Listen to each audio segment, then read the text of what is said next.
cold. Ugh.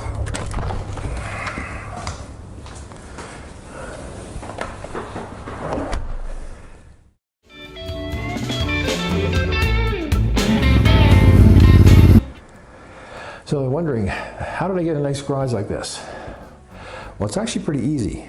If I can find a picture, I didn't think about it at the time of taking a lot of pictures, but I do have one picture here of my wife's old motorcycle in front of the original garage, which is a wood frame garage. We bought the house. If you look at the picture, the garage looked pretty crappy.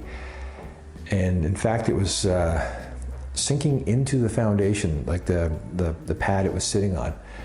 And the reason they'd done that is because when they paved the asphalt in here, they actually paved right into the garage, so any water ran in and the water rolled over on top of the sills of the walls of the garage and started rotting them. And the garage originally had been built in 1958, and we bought the house in 1993, I believe it was, and the garage was pretty well almost toast. In fact, to get into the garage, I had to actually rip the man doors off. They were like a barn style door.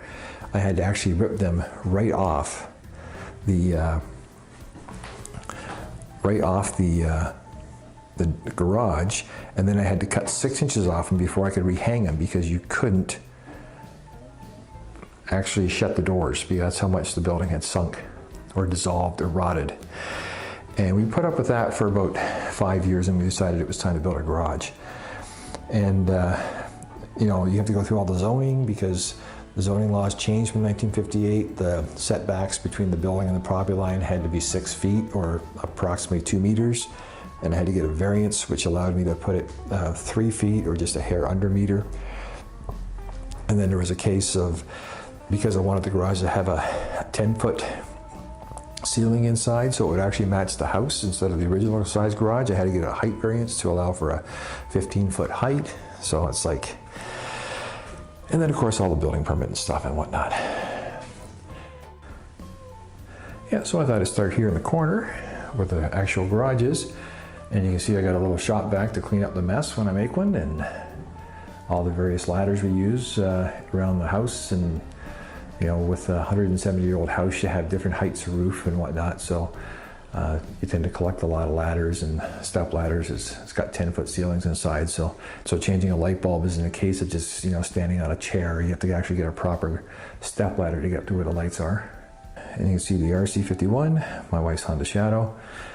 Right down here is a motorcycle hoist. It's hydraulic. You just jack her up and you get your bike on it, and you can pretty much do anything you want to do on it at waist height, which is a heck of a lot easier on the body than sitting down on the floor trying to loosen, tighten, or adjust something.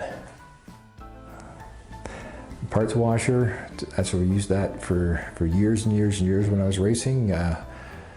When you're racing Grand Prix bikes, you're constantly taking things apart, cleaning them, checking them, putting them back together again, and repeating it after every race. So the cabinet right there is chemicals, jacks, some of the tools and stuff that are too big to fit in the toolboxes. You know, your drill press, grinders, die grinders. It's all the stuff you had to do back in the old days when you had to port cylinders for 2-strokes. And of course, all the tools. Little compressor in the corner. Nuts and bolts, etc. A little stereo for sound. And of course some posters of Nicky when he was racing Superbike in the AMA. The workbench where I had rebuilt my race bike probably about 200 times over the course of my career. So right there is the heating I have for my garage, and if you can see the temperature, it says 59 degrees Fahrenheit. And just so you know, that is the lowest setting that the radiant floor heating can have in this garage. Radiant floor means that basically down here in the floor there is plastic piping that ran through the whole slab before it was poured, and it carries glycol, or basically antifreeze, and it runs through a circulating pump and takes the heat from inside the house and sends it out to the garage to actually heat the garage.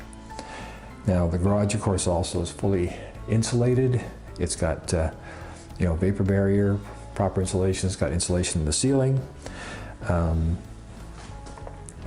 Went with radiant floor heating because a friend of mine who actually is his best friend was one of my guys I raced. I raced at the same time, but we raced different classes, and he was schooling me in what goes on with heating for garages.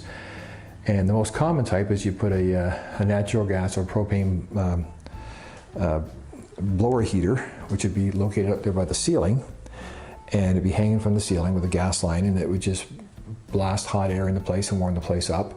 And they're really loud. They're not very expensive, but they heat the air, but they don't actually heat the building. So what happens is your floor always is cold. Your garage is can heat up pretty quick so you can start working. But if you're actually on the floor working on something, you're getting the cold from the garage into your body. Radiant floor heating is actually completely silent. There's nothing you hear in here. When you go in the basement, there's a small circulating pump, and you actually have to walk up to it or touch it to tell it's actually running. That's how quiet it is. Now, it's a lot more expensive. It's almost 2.5 times more expensive than a blower fan. But in the long run, it's actually cheaper because it's more energy efficient. Now, the downside of this is that you can't have it set low and then turn it high so it goes up to, if you want your garage to be 80 degrees, you have to set it for 80 degrees and it runs that way. They don't, what they call is step up like a hot air system does. So anyways, I hope you enjoyed the video in the garage. And if you have any questions about some of the stuff I have in here or why I don't have other stuff in here, put it in the comments and I'll reply to you. DeathsStalker getting ready for the 4 months of winter, also known as the not motorcycle riding time. Signing out.